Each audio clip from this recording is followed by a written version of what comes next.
feeling like sunshine, like springtime, like something's in the water and I'm taking a deep dive. I'm feeling so weightless, like I'm gonna make it, and nothing in the universe can take this.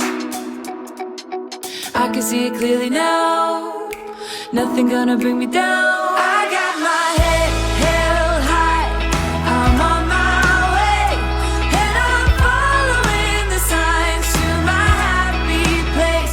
I'm walking in the light of a brand new day, and I'm right where I belong in my happy place. I got my head held high, I'm on my way, and I'm following the signs to my happy place. I'm walking in the light of a brand new day, and I'm right where I belong in my happy place.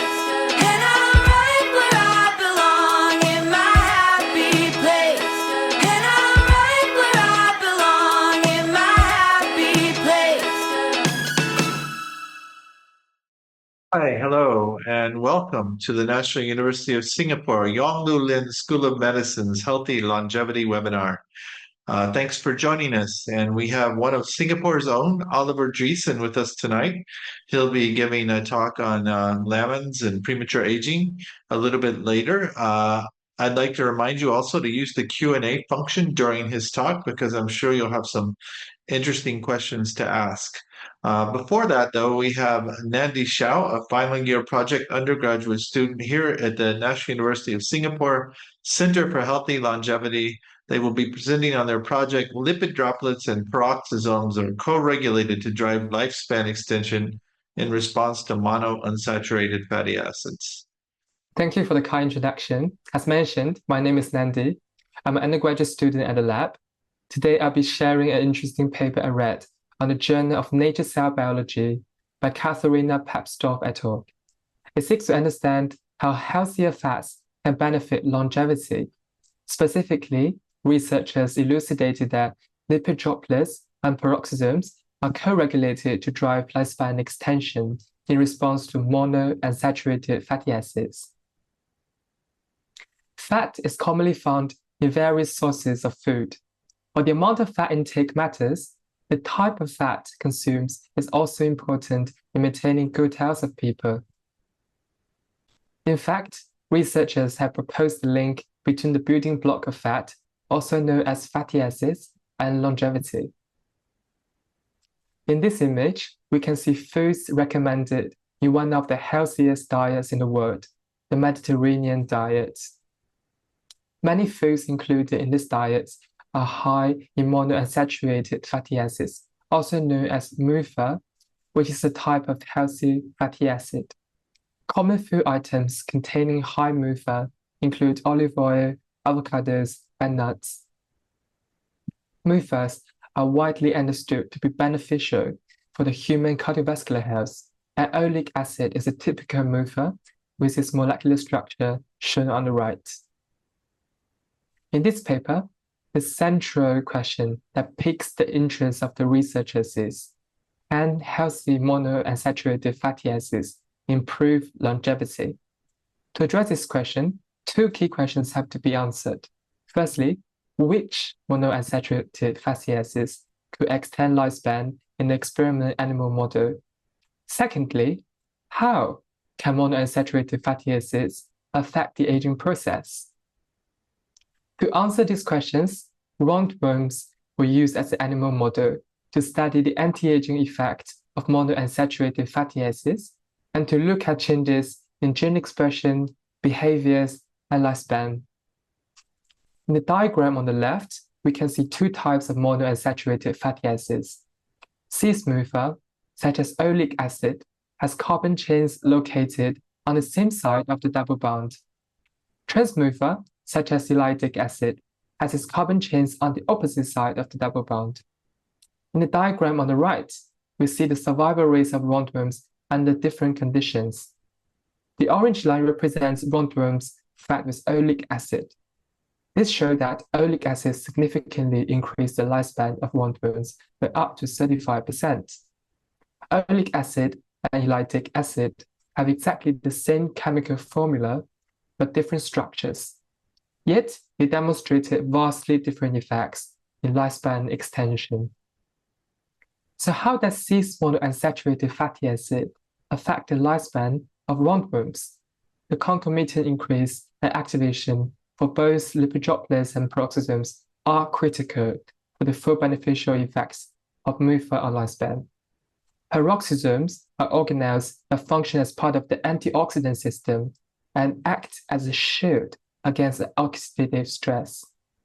The increase in both lipid droplets and peroxisomes helps to reduce lipid oxidation.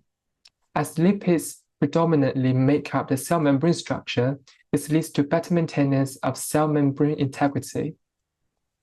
In summary, here are the takeaways from this paper on the lifespan extending effects of monounsaturated fatty acids. Firstly, only the supplementation of cis MUFA, abundant in food like olive oil, but not trans MUFA, act to extend the lifespan in round bones.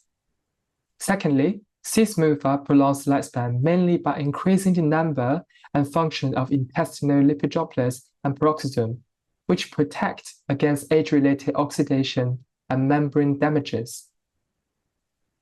Hence, research by the Brunet group can suggest cis MUFA supplementation or other strategies using key targets within the same mechanism for longevity research in mice and humans.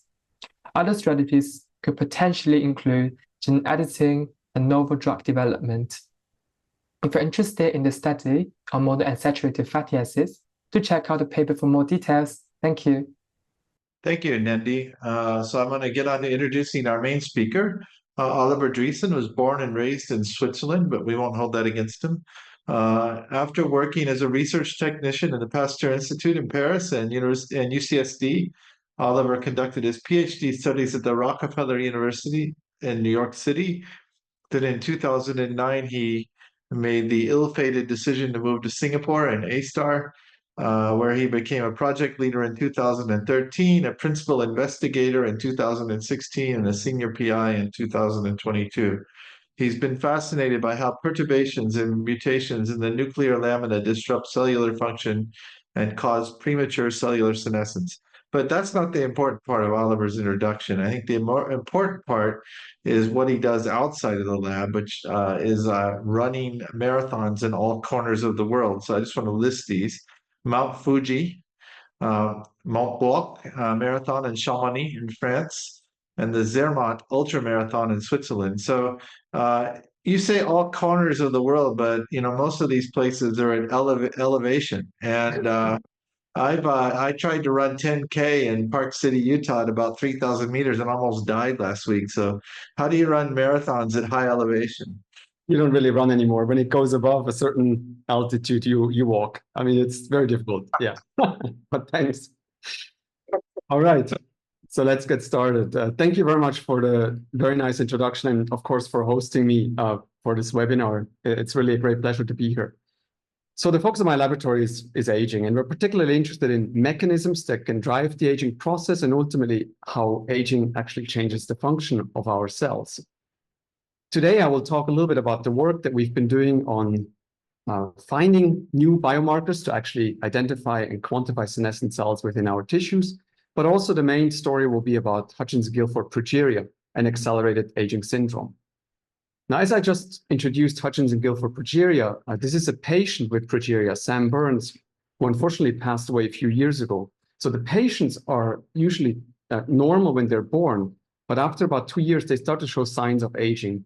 Most prominently, they rapidly lose their hair. They have altered pigmentation, hypo and hypopigmented lesions around the body, and also very thin, fragile and translucent skin. Unfortunately, the patients die when they're teenagers due to cardiovascular complications. Now, progeria is caused by a mutation in the lamin A gene. And lamin A encodes an intermediate filament protein that forms a proteinaceous complex together with lamin C, lamin B1, which I will talk about in a minute, as well as lamin B2. And it lies right here underneath the inner nuclear membrane. So you can see the nucleoplasm here, the cytoplasm connected via the nuclear pore complexes, and the lamina is right here. So the particular mutation that causes progeria, it's a de novo heterozygous point mutation. And this point mutation activates a cryptic splice site that gives rise to a 50 amino acid truncation of the mutant protein. Now, on a Western blot, you can see this very nicely. You can see the wild type allele is encoding wild type lamin A, whereas the mutant allele encodes this truncated, mutated form of lamin A that we call progeria. And on the bottom of the Western, you see lamin C, the unaffected alternative splice form. Now, when you look at cells from progeria patients, or you actually introduce progerin into wild type cells, it gives rise to a very complex phenotype. You can see nuclear abnormalities. Also, you lose heterochromatin, which is the densely packaged chromatin that you find at the nuclear envelope. There's DNA damage, telomere dysfunction, impaired shuttling of cargo between the nucleus and the cytoplasm, but also loss of lamin B1, the intermediate filament protein that I introduced to you just before. And most importantly, these cells undergo premature senescence, which is a terminal growth arrest. So over the last decade or so, we've been really obsessing in the laboratory about how are these different phenotypes actually mechanistically and temporally linked? In other words, what leads to what? And maybe more importantly, what is causing senescence? And which ones of these phenotypes are actually a consequence of senescence? And the first story I want to introduce you today to is what we found very early on. And this is more than 10 years ago. We realized that cells from progeria patients had dramatically lower levels of lamin B1. And this is illustrated on the Western blot here. We have isoprotein lysates from age-matched control individuals, as well as from progeria patients. And you can see there's a dramatic downregulation of lamin B1. And this really puzzled me because lamin B1 is usually expressed in all cells of the human body. So why would it be downregulated in the patients with progeria? And we hypothesized that maybe because these cells undergo premature senescence, these cells start to lose lamin B1. And if that is correct, maybe we could use loss of lamin B1 as a marker to identify these senescent cells. And so to formally test this hypothesis, we did an experiment, sort of what Leonard Hayflick did back in the 1960s. We took primary normal human dermal fibroblasts and we grew them in the laboratory for about 2 months. And during this time course, you can see that telomeres are gradually getting shorter due to the endoreplication problem. And you can visualize this with a radio-labeled TTA GGG probe. And so as telomeres become shorter, these cells undergo senescence. Now, during this time course, we also collected protein lysates. And you can see that concomitant with the loss of telomeric DNA, we start to see a drop in lamin B1 levels as the proportion of senescent cells within the population increases. Of course, at the end of this time course, the vast majority of these cells are also positive for beta-galactosidase activity, which is the sort of gold standard to identify and detect senescent cells. As an additional control, we also used these cells and we introduced H-TERT, the catalytic subunit of the telomerase complex. And by doing so, we can maintain telomere length. These cells no longer undergo senescence, and they no longer downregulate lamin B1.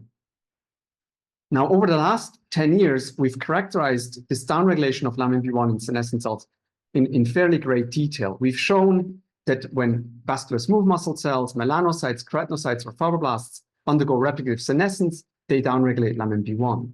We've also shown that in chronologically aged human skin, you can see a dramatic downregulation of lamin B1 throughout the epidermis. We then got kind of curious to see, can we actually use this marker to see whether or measure how environmental conditions such as UV exposure actually accelerate senescence. And what we did here is we exposed cells, keratinocytes and fibroblasts, to increasing doses of UVB. And you can see that there's a decline in lamin B1 levels with increasing doses. You can do this by Western blot, or you can also do this by single-cell immunofluorescence microscopy. And here the cells were exposed, these are keratinocytes, they were exposed to UVB, and you can see they start to flatten out, take up the senescent cell shape, and they downregulate lamin B1. Whereas if you protect the cells with SPF 50, lamin B1 retains its beautiful intensity and shape at the nuclear envelope, and the cells also maintain their normal morphology. Now, we also looked at this in vivo in a mouse model, and this was done in collaboration with Carlos Clavel's laboratory, And we took mice and we exposed them to a very low dose of UVB for 10 consecutive days. And you can see there's an accumulation of cells with low levels of laminin B1 after this time course. It is also noteworthy that actually the dermis is not affected at all because we're using UVB, which only penetrates the epidermis. So it doesn't penetrate all the way down into the dermis where it could cause any damage. We've also looked how the skin actually regenerates over time after the exposure to UV. Now, to take this one step further, we've actually looked at UV-induced age-related skin pathologies. And we've done this in with the laboratory of Kenji Kawashima in Kyoto. And particularly, we look at actinic keratosis lesions, which accumulate in sun-exposed lesions or in sun-exposed areas of the human body, and they accumulate with age and are essentially precursors to squamous cell carcinomas. This is all published. Peter Adams' group actually showed very nicely that laminin B1 is downregulated in oncogene-induced senescence, for instance, in Levi. And we also have unpublished data showing that indeed, if we overexpress the BRAF mutation, this leads to a very nice oncogene-induced senescence and laminin B1 downregulation. Lastly, I just want to mention that we've used this marker quite extensively to test anti-aging interventions. For instance, in 3D skin models, which we looked at niacinamide, and this is done in collaboration with Sophie Bélanger's laboratory in A-STAR. And we can really see how these anti-aging interventions are preventing the onset of senescence in these contexts. Now, in a nutshell, we've been characterizing this marker to the best of our abilities, but I also want to caution that we really are investigating this further, and we really want to know how good is this marker really, and how much use would it actually be, for instance, in an in vivo setting also as well. So for the remainder of my talk, I will sort of go back to the question I asked you just a bit earlier.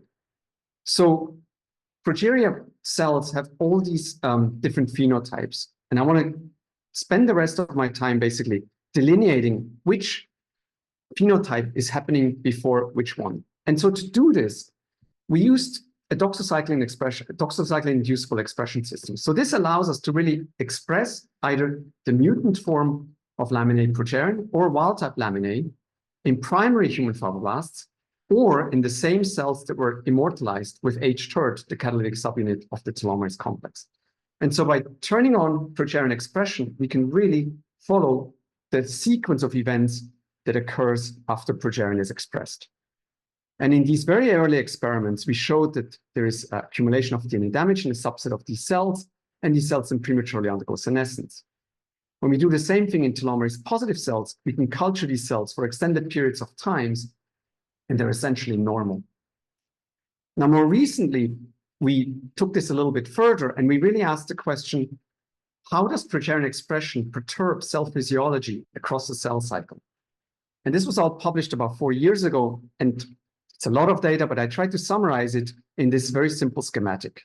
What we did essentially was we take these cells, we grow them to confluence. Now they're contact inhibited and G0 arrested. We can now add doxycycline to the cell culture media. We can turn on progerin expression. And we can ask very simple questions. Do these cells accumulate DNA damage? Or do they start to lose heterochromatin? And that's exactly what we did. So we started looking at heterochromatin levels, first by looking at markers such as H3K27 or H3K9 trimethylation. And when we did this, when we turn on progerin expression, we observed that a number of these cells very rapidly lost these heterochromatin marks. And we have a lot of unpublished data actually looking at the very precise dynamics of how quickly does this actually happen. And we've also shown by electron microscopy that indeed these electron-dense heterochromatin regions that you can find at the nuclear envelope are gone in these progerin-positive cells, even already in G0. But when we looked for DNA damage, we couldn't find any signs of DNA damage. So we wondered, what happens when we take those cells, we plate them sparse?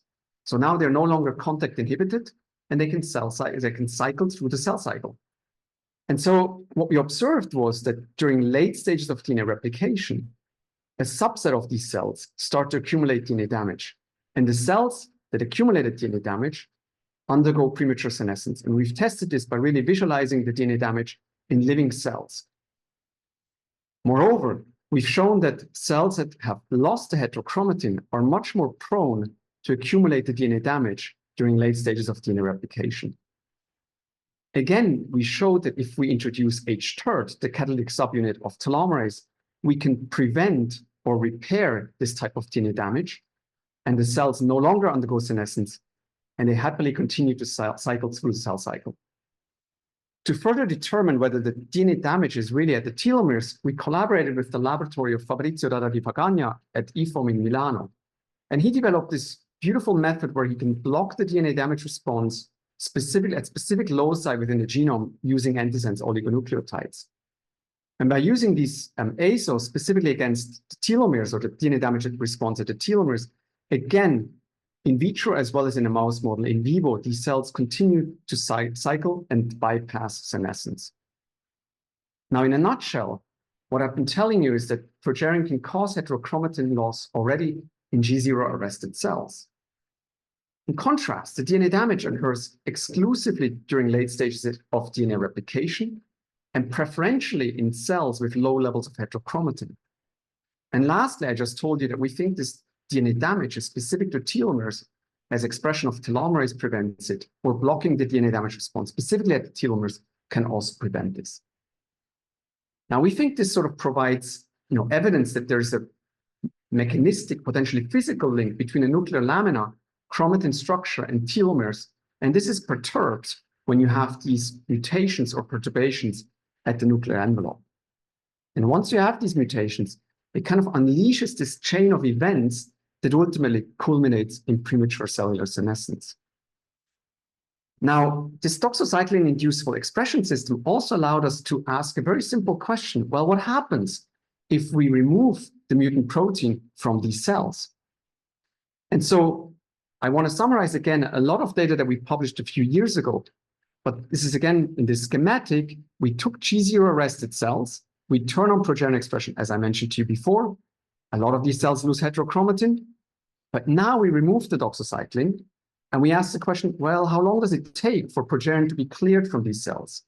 And once progerin is cleared, will heterochromatin levels remain low, or will heterochromatin levels be restored? And to summarize a lot of data, it's highly reversible. Within days, heterochromatin levels come back up. And importantly, when you take those cells and you put them back in culture and they proliferate, they behave essentially like wild-type cells. So we think this is good news for the patients, because if we had a way of removing progerin by genome editing or other means, by blocking the splice site from quiescent tissues, upon challenge, we would think that these cells would have a restored proliferative capacity. And after we published these results, there were a number of very prominent papers which exactly used either genome editing or blocking the splice site to essentially show the same results. But one thing that we observed during the course of these experiments really puzzled me. What you can see here on the Western blot is simply we turn on progerin expression for 4 days, indicated by the plus sign here. And you see this middle band here between lamin A and lamin C, this is progerin. But then we remove doxycycline. After 3 days, 6 days, 9 days, 12 days, 16 days, you can see that it takes over 2 weeks for progerin to be cleared from these cells. So we knew these lamins are long-lived protein, but why does it take that long? And we wondered, if you compare the turnover of wild-type lamin A and progerin, how does this actually look? And a very talented intern in my laboratory, Zixuan Yap, she conducted these experiments. And she showed very nicely that when you remove doxycycline, lamin A is cleared fairly rapidly, whereas progerin lingers on much, much longer in these cells. So we asked the question, what are the structural features that actually determine the turnover of wild-type lamin A versus mutant progerin? To address this question, I need to tell you a bit more about the structural features of lamin A. So lamin A, as I mentioned, intermediate filament proteins have a central rod domain, an IG-like fold, and an unstructured C-terminus. What's important in the context of this talk is that they have this CAX box. And what is important here is that there's a cysteine, which is recognized by a farnesyl transferase, which adds a 15-carbonyl lipid moiety onto this C-terminal cysteine. This lipid moiety anchors what we call pre-lamin A into the internuclear membrane. And you can already imply it's called pre-lamin A, so there must be some processing.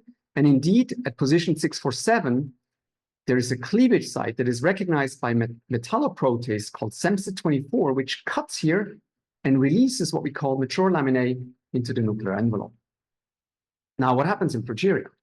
In progeria, I told you have this mutation that gives rise to a 50 amino acid deletion. And this deletion encompasses exactly this cleavage site. As a result, SEMSA24 can no longer cut, and you end up with a mutant protein that has two key features. It has a 50 amino acid deletion, and it is permanently farnesylated and membrane tethered. So which one of these features actually determine or affect the turnover? To address this question, we had to generate a number of different mutants, and I'll run you through them. All of these mutants have a V5 tag at their end terminus, so we can monitor the expression levels.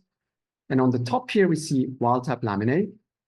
It has farnesylated, but then there's a cleavage by SEMSA24, so it's transiently farnesylated.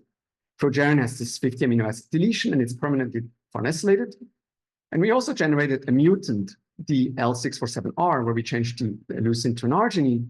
This can no longer be cleaved, so it retains the 50 amino acids, and it is also permanently farnesylated. In addition, so we call this pre-lamin A, and this is actually important because some people think that pre-lamin A starts to accumulate in our tissues as we get older. Then we generated 3 more additional mutants in which we changed the C-terminal cysteine to a serine, and the serine cannot be farnesylated whatsoever. So these are all additional controls. And what we observed, and I show you the Western blot just for progerin.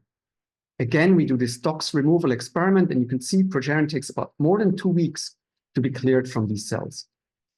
When we change the cysteine to a serine that cannot be farnesylated, you can see that progerin is cleared fairly rapidly from these cells. We then did the same experiment for the 647R mutant, also for lamin A. And basically, the result from multiple independent Western blots is shown here. In red is the permanently farnesylated progerin. In blue, the non-farnesylatable version of progerin. Here again, you see the 647R mutant. The red line indicates that the farnesylated version sticks around much longer. And the same, to a lesser extent, also applies to lamin A. In other words, the permanent farnesylation is really the defining feature that slows down lamin A clearance. So we wondered, does this also cause the heterochromatin loss that I told you earlier? And so to look at this, we turned to single-cell immunofluorescence microscopy, and we visualized H3K27 or H3K9 trimethylation levels at single-cell resolution. So each dot here represents a cell. So on the y-axis, the H3K27, on the x-axis is the V5 tag progerin, which is farnesylated. And with certain amounts of progerin, you start to lose heterochromatin. We do the same experiment in the cysteine to serine substitution. We completely rescue this heterochromatin loss. So in other words, it slows down the farnesylation, or the permanent farnesylation slows down progerin clearance. It causes the heterochromatin loss. But what about the DNA damage, the impaired proliferation, the premature senescence? And unfortunately, I won't have time to go into this, but we've done all these experiments and shown indeed the permanent farnesylation is really unleashing this chain of events that ultimately leads to senescence. Now, what was really interesting in the context of these experiments is that we've shown, at least in this cell-based assay, that pre-lamin A behaves exactly like progerin. And we think this is important. Again, as I mentioned, there's quite a bit of literature suggesting that this pre-lamin A protein may be accumulating in our cells as we age. And we can discuss this further, how this may be happening. But what I was sort of really interested in, because this finally convinced me that this farnesyl group is extremely important. So we wondered, why are these farnesyl transferase inhibitors not working better? And probably some of you may know that in 2020, the FDA approved farnesyl transferase inhibitors as the only drug treatment for progeria patients. And so what are these FTIs doing? They're supposed to be blocking the farnesyl transferase. But there are about 100 different proteins in the cell that are farnesylated. So is this effect really specific? And is this really specific to progerin, or does it affect all these other proteins as well? And really importantly, we really don't quite understand how these FTIs actually work. And one other reason why I was really interested in understanding this better is that the patients who take the FTIs, the response varies a bit. And also, this is clearly not a cure. It prolongs the lifespan, which is great, but it's definitely not a cure for the patients. In addition, when we took cells from progeria patients about more than 10 years ago and we added these FTIs, we couldn't really see much of an improvement. And maybe in the later stages of my talk, we will understand why that is. So we really wondered, why are these FTIs not working better if the farnesylation is so important? So to do this, we asked 3 specific questions. We wanted to know, in our experimental system, do these FTIs potentially accelerate the clearance of progerin, or do they maybe reduce the accumulation of progerin? And of course, does the timing of FTI treatment potentially impact the outcome? And to address this, we did a very simple experiment again that is illustrated by this schematic here. In this case, we added doxycycline, we start progerin expression. After 4 days of expression of progerin, we remove doxycycline, and we do this in the presence of FTI or in the presence of controlled DMSO. And what you see on the Western blot here, and on the quantification from multiple different experiments, there is no change in progerin clearance, whether you treat with FTI or DMSO control. When we do the experiment the other way around, we add doxycycline from the start, and we also add FTIs from the start, the result is very different. You can see here that FTI already on the Western blot retards the accumulation of progerin, and this is quantified from multiple independent experiments on the graph here. So clearly, the FTI treatment, when you add it early, slows down progerin accumulation. So the next question we wanted to address is, how does early versus late FTI treatment impact the outcome? And to address this, again, we did this very simple experiment. In this case, we did it quite in an extreme way. We added the FTI first and then added doxycycline later. So all the progerin that we're making should presumably lack a farnesyl tail. Then we take these cells, we plate them sparse because they have to undergo replication in order to accumulate the DNA damage, etc. And we do this, we now remove doxycycline, so we don't want to make more progerin, and we remove the FTI. In contrast, we do the experiment the other way around. We add doxycycline first, and we add the FTI much later. Then again, we plate the cell sparse, and we look for signs of DNA damage and senescence biomarkers. And the result was pretty clear. When we treat the cells early with FTI, we see a marked reduction in foci, DNA damage foci. And what we quantified here are foci that co-localize 53pp1 and gamma HTX, both overlapping foci. So there's a marked reduction that is not occurring when we do the late treatment. When we looked at senescence biomarkers, in this case, we looked for lamin B1 negative senescent cells. We see a dramatic reduction in the accumulation of senescent cells upon early treatment with FTI, but not with the late treatment. Now, we've used a number of other markers to further validate this point. Fortunately, I won't have time to go into this. But basically, what our cell-based experiments seem to suggest is that early FTI treatment clearly prevents the DNA damage and the premature senescence upon progerin expression, but the late treatment does not do this anymore. Now, basically, in conclusion, what I've been showing you, and this is sort of summarizing the story about the laminate turnover, when we add doxycycline, when we do this genetically, we can express all these different lamin mutants. The ones that are farnesylated, and I didn't show you all the data on this, the more farnesylated ones accumulate very rapidly, whereas the non-farnesylatable mutants of lamin A do not accumulate as quickly. When you remove doxycycline, the non-farnesylatable mutants are fairly rapidly cleared. I showed you the data for this, whereas the farnesylated ones stick around much longer. We then did this pharmacologically using FTIs. And when we add the FTI early on, we can retard the accumulation of the progerin protein. Whereas if we use controlled DMSO, progerin starts to rapidly accumulate. Now, in contrast, when we remove doxycycline, the pharmacological intervention or the DMSO control make no difference because essentially the damage is done. The farnesyl group has been added to the progerin molecule, and the FTI is not going to remove that farnesyl group. It will prevent the addition of the farnesyl group. So in other words, FTIs do not accelerate progerin clearance, but they prevent its accumulation. So of course, these are cell-based experiments in vitro culture, etc. But we think what they highlight is obviously that early diagnosis and treatment are presumably or probably very important for these patients.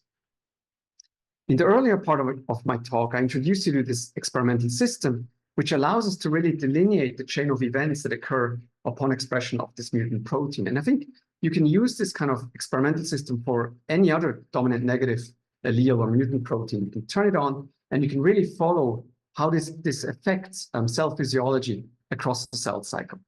And in this case, we have now shown that these phenotypes indeed depend on progeria farnesylation. Now, how may this be relevant for other diseases? I want to point out that there are about 400 different mutations in the lamin A gene. And these can lead to a number of different diseases, including muscular dystrophy, lipodystrophy, cardiomyopathy, restrictive dermatopathy, and atypical Werner syndrome and Hutchinson-Gilford progeria. So I think our experimental system now really allows us to systematically look at these mutations and see which ones of these mutations may be affecting cleavage, for instance, by SEMC24, or which ones may be affecting other functions of the mutant protein.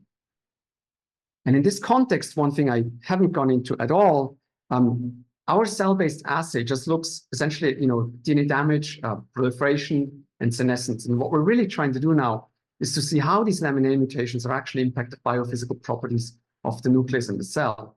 And I think this is really important because a lot of these tissues are under constant physical stress. And to address these questions, we're collaborating now with the Mechanobiology Institute at NUS.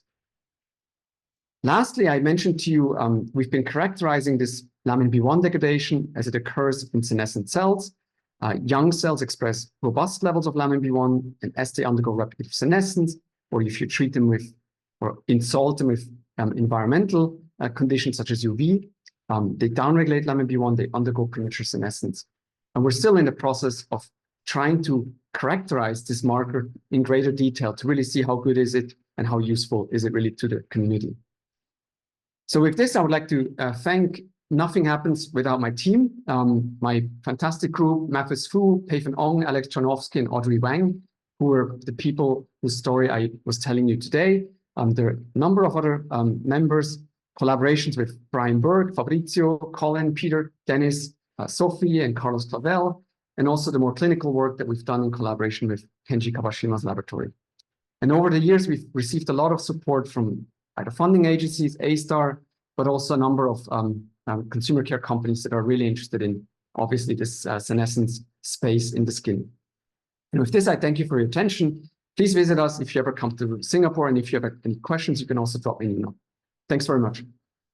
Thanks, Oliver. I think that's a really interesting talk. It's funny because I used to work a lot in this field, as you know, and I've kind of not been as engaged in this field lately. And so as I was sitting there listening to your talk, there were a couple sort of questions that came up to me that probably maybe they're answered by now, but I'm wondering why I didn't think of them before when I was working in the field.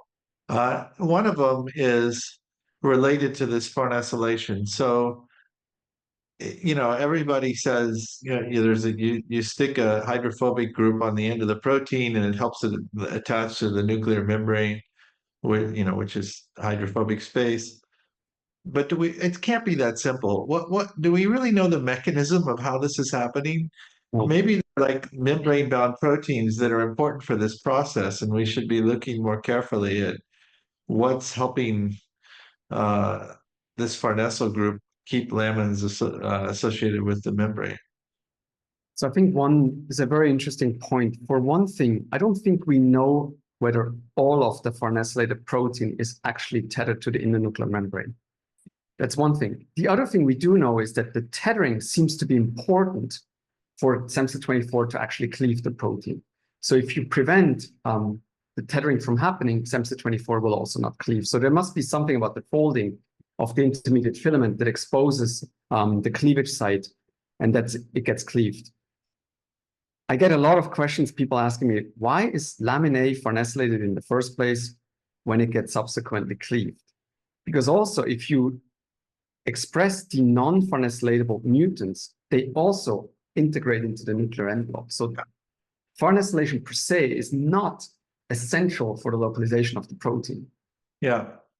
there's something we're missing there. I think that there must be some role there that is still not understood well. Yeah, I agree. Uh, a related question: why does laminin B go down with senescence? So there's been so first of all, great question. We've characterized this to quite some detail in 2014. We show it's transcriptionally downregulated. There's an miRNA that is upregulated that destabilizes the laminin B1 message. But you know, laminin B1 is an extremely long-lived protein, as Martin Hetzer has shown, and also we have unpublished data showing this. And it sticks around for 2 weeks. So there must be an active mechanism that degrades it. And Bob Goldman's group and Shelley Berger's group actually published a paper in Nature in 2016 suggesting that autophagy is responsible for the rapid degradation of laminin B1. Whether this is the sole mechanism that clears it that rapidly, we don't know, but this is something that we're extremely interested in. Also, once laminin B1 levels have dropped, is this really the point of no return, essentially? Are these cells ever going to upregulate it again? Is it ever going to come back, et cetera, et cetera? So these are questions that we're really interested in addressing, because eventually it will help us to answer, well, how good of a marker for senescence is this really? Laminin B1's farnesylated too, right? Is there a possibility that farnesylated pre-lamin A or progerin may actually interfere with the farnesylation nuclear membrane association with laminin B1 or something of that nature? No, because if we express progerin in telomerase positive cells that do not undergo senescence, laminin B1 levels don't drop. So the farnesylation of progerin doesn't just interfere with laminin B1 stability or something like that. But that's a great point, yeah. The reversibility issue, you could reverse the heterochromatin changes by turning down progerin. I'm wondering if you wait till the cells go through the cell cycle and get DNA damage and then turn down progerin, do you get the same effect? Too late. That's exactly why we did the experiment in G0 arrested cells. Because we tried, so short answer to your question, no. So once they've accumulated the DNA damage, that's it. They will senesce. But if you remove it before, they can restore the heterochromatin. And once that is restored, if you take those cells from G0 and you plate them sparse, so they will proliferate, they behave like wild-type cells. I'm struck by, we published a paper a long time ago in yeast showing that, one of the big challenges of aging yeast cells is they undergo replication stress. And if the replication origins of the rDNA are too active, they basically dissociate replication firing proteins. And you have trouble replicating the rest of the genome, so you get this late S-phase DNA damage. Now, origins are not as easily detectable in mammalian cells, so it's a bit of a different context, but I'm wondering if the telomeres are late replicating or if there's particularly sensitive to replication stress in mammalian cells. Perfect. Yeah, there's a really nice paper from a French group. I think it was in PLOS Biology, and they actually showed the telomeres that are near the nuclear envelope are replicated late. And also, there's quite a lot of evidence that people pointed out to me that heterochromatin domains are usually replicated late during DNA replication. So the timing of the DNA replication or the DNA damage that we see fits very well with this being a problem in replicating heterochromatin domains, and presumably the ends of human chromosomes. Maybe I can get out away from ground level and get back to 5,000 feet here. So, there are a number of interventions that have been tested in the context of progeria that have also been speculated to affect aging in non-progeria patients, or the rest of us. What do you think the real correlation there is between targeting progeria phenotypes and whether that would affect normal aging or not? That's been a debated question for decades now. I'm wondering what your thoughts on it are right now. Okay, I think a major bottleneck of addressing whether pre-laminate is really accumulating in our tissues as we get older is the fact that we don't have good antibodies against pre-laminate. And Brian Burke actually has generated a phenomenal antibody, which we used in the recent paper to detect specifically pre-laminate. And that works, at least based on all the constructs that we've been using, works extremely well. Having said that, we looked at a number of different cell types, whether they start to accumulate pre-laminate when they senesce, for instance, and we couldn't see this at all. We looked at fibroblasts, keratinocytes. We don't see this. However, I think it is fairly plausible that under certain environmental or upon exposure to certain environmental conditions, SEMSA24 activity is impaired because it's zinc dependent also. So I could imagine that if you have certain, environmental things that block the activity of SEMSA24, you will start to accumulate pre-laminate, and that will be a problem. And an example for this are the very early HIV drugs that actually blocked SEMSA24 activity. And these patients started to develop, on the early forms of HIV therapy, they started developing cardiomyopathies, etc., and premature aging phenotypes apparently as well. There's some really interesting literature on this. So I think it's very possible that pre-laminate accumulates during normal aging, but I don't think we have found exactly the conditions of how this happens and where. Well, maybe what I'll do is I'll bring in Merrick, who's one of our regulars on the show. I don't know what this is, like your at least fourth or fifth show, I think. And he can field questions from the audience. Thank you. Or ask his own questions if he wants. Yeah. There is a couple of questions I will dive in right away. Brian started, so I will basically follow on certain topics here. What are the most promising therapeutic approaches currently being investigated for progeria, and what are their potential limitations? It's a very good point. Probably, there were some really interesting papers from David Liu's lab at Harvard. He used genome editing essentially to correct the mutation. He did this in a mouse model. Absolutely beautiful work. Tommy Stelli's group and Francis Collins' group have published 2 papers, which I referred to in the earlier slides, where they blocked the splice site.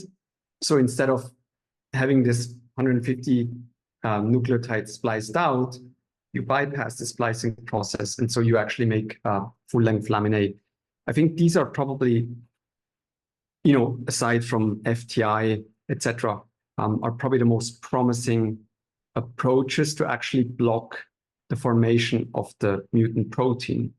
However, of course, they have the caveat that we can't do this in patients yet. So they work in mouse models, animal models, but they haven't been tested in patients, and I think that will probably take a while until they can be applied. But thanks very much for the question. There is actually lots of questions on different approaches to therapy, so basically just going one by one. What is the current status and potential of utilizing anti-progerin RNA interference as a therapeutic strategy?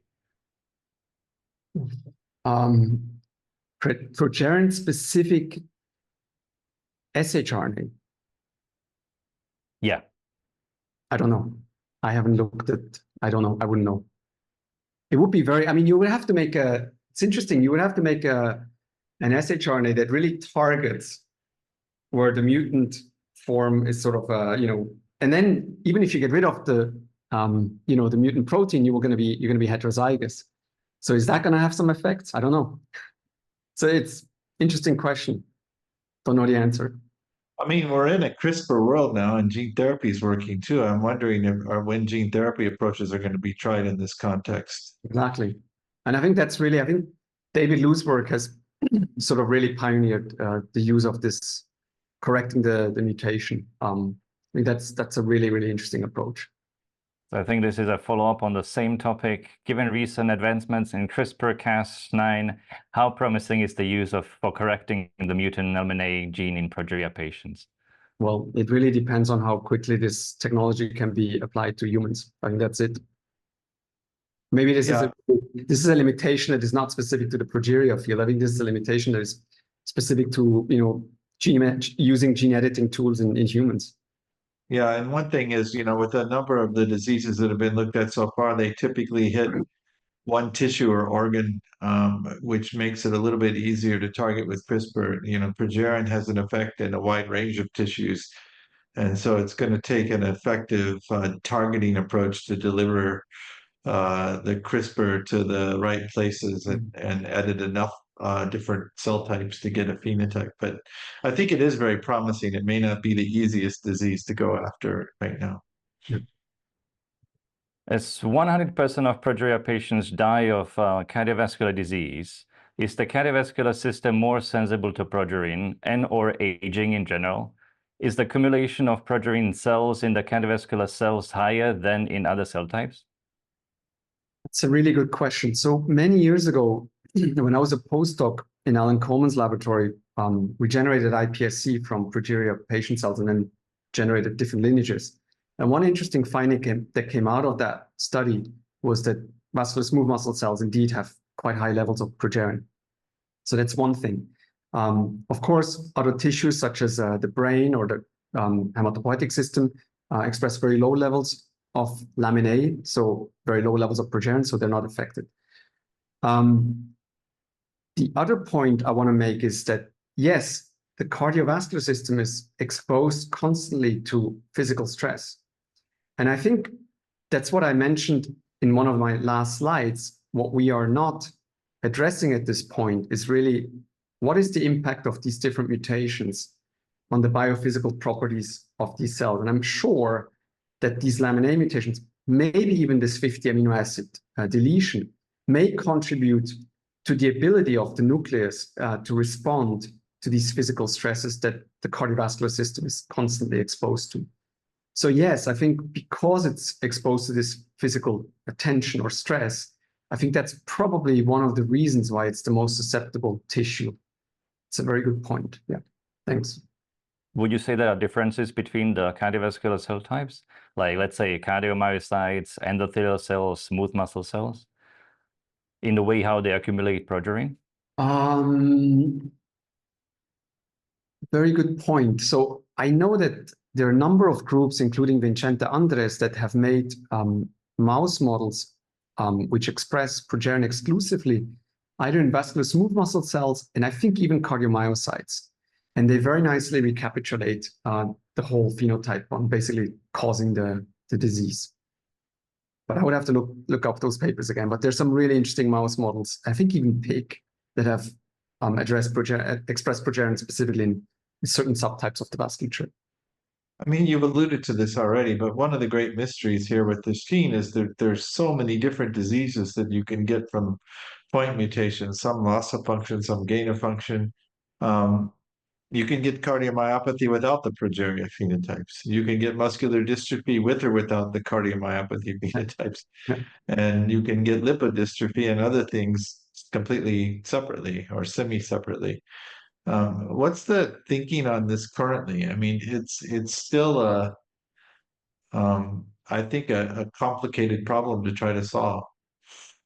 Indeed. As I mentioned, I think the assays that we're looking at obviously are just in vitro assays, and we are not looking at biophysical properties of these cells and how the mutations affect it. But I think if we combine the two approaches with the assays that I've shown in my talk today, and then you actually use sort of more physical stressors on these cells, maybe this will allow us to delineate which mutations cause what, and maybe even predict. The other thing I want to point out is, I think now that we have a good antibody to detect pre-lamina, we could actually systematically go through these mutations. And my hypothesis is that all the mutations that impact SEMSA24 cleavage, may it be by affecting the cleavage site or affecting the folding of the protein, I would hypothesize that all these mutations that affect the cleavage would lead to heterochromatin loss and some degree of DNA damage and premature senescence. But that's speculation / hypothesis, and we are really curious to test this now, because I think the experimental system really allows us to ask which ones are triggering or which ones are impairing the cleavage and which ones are not. And the ones that are not probably affect maybe the biophysical function of the cells or the nucleus. Has anybody looked at whether the senescence-associated secretory profile is the same or different in progerin-related senescent cells to other senescent cells? I think there have been studies looking at the SASP, and I think it's pretty much the usual players, IL-6, IL-8, all of these things pop up. So I think it's really behaving as a senescent cell should, although there are many different types of senescent cells. Yeah. Merrick, are there other questions? Yeah, let me just follow up on what you just said. Do you believe that when there's the secretome changing or coming from progeria cells or progerin-affected cells, does it translate to influencing healthy cells around it? I don't think we know this, or I don't think anyone has looked at this in the context of progeria. Having said that, I think maybe these progerin-expressing cells that we've generated, are a very good models, or maybe a very good model system to actually ask this type of questions, because their amount of DNA damage is very limited. It's not like you hit the cells with toposide or whatever, or H2O2 or whatever. You have a very specific DNA damage response, which maybe is more representative of what you see during when cells undergo replicative senescence. But we're starting to look at this, and we're open to collaborate with people that are interested in this. Yeah. Okay, that's great to know. What's the bottleneck for progeria animal models currently in the progeria research? What's the bottleneck of progeria models? Okay, yeah, good one. I think, in my opinion, all these progeria mouse models were homozygous. They were all homozygous. Like almost all of them are, to my knowledge, all of them are homozygous, or they're ectopically expressing progerin from a back. And why is that? My dream experiment that I would do is actually cross a heterozygous progeria mouse into telomerase deficient background, because the same was the case with the Werner syndrome mouse. The Werner syndrome mouse didn't really have a phenotype unless they crossed it into a telomerase deficient background. The reason for it is that Carol Greider and others have shown that there's residual telomerase activity in many of the tissues in the mouse. And if that is the case, it would actually mask some of the progerin-induced phenotypes, as we showed in my talk today. So if I had all the funding in the world, that's exactly what I would do. I would make a heterozygous mouse and cross it into TERT deficient background. Thanks. Sounds good. Maybe I can jump in and thank you for participating in the show. It's really exciting talk and great for me to get back and think about this field a little bit. So we'll have you back on sometime, and as soon as you cure progeria, let us know. We'll have you back on. I want to remind people to use the chat function, and panelists and all attendees option to leave comments and feedback on the show. Next week, we will have Professor Carol Meskers from Amsterdam University Medical Center. And on the way out tonight, I want to leave you with the Scripps Institute's perspective on what healthy aging is. Muscle mass is one of the best predictors of health and longevity. Muscle tissue is known to release its own chemicals called myokines, which can have benefits that span cognition, immunity, and anti-cancer activity. By performing regular, resistance-based exercise that prioritizes strength, we can delay the loss of bone density and risk of physical injuries. Commonly known as the sunshine vitamin, vitamin D is in fact a critical hormone that helps maintain healthy bones, boost our immune system, and improve our cardiovascular function. With age, the production of vitamin D in the skin can become less efficient, so if we don't spend enough time outdoors, our risk of vitamin D deficiency may increase. One of the most unsettling aspects of aging is the potential for neurodegenerative disease. These conditions are increasingly prevalent in those with diabetes, suggesting that the brain's blood flow and energy supply may be compromised. Research indicates that regular physical exercise, a healthy whole foods diet, and staying intellectually active could at least slow the rate of decline.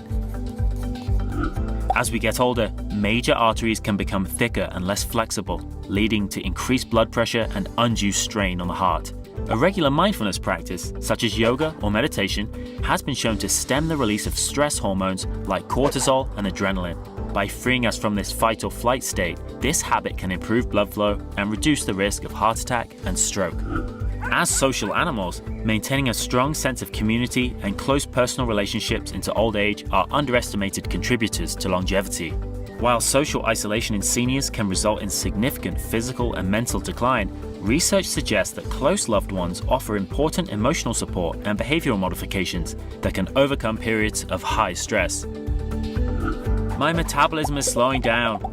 That's what we often hear as the aging body becomes less effective at using energy, placing us at risk of obesity and type 2 diabetes. By maintaining our muscle mass and reducing sugar consumption, we can support hormonal health, preserve our metabolism, and keep our vitality into those advanced years.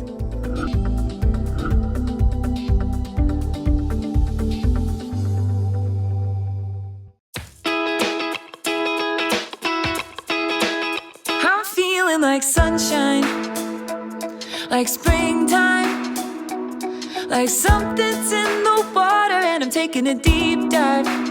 I'm feeling so weightless, like I'm gonna make it, and nothing in the universe can take this. I can see it clearly now, nothing gonna bring me down.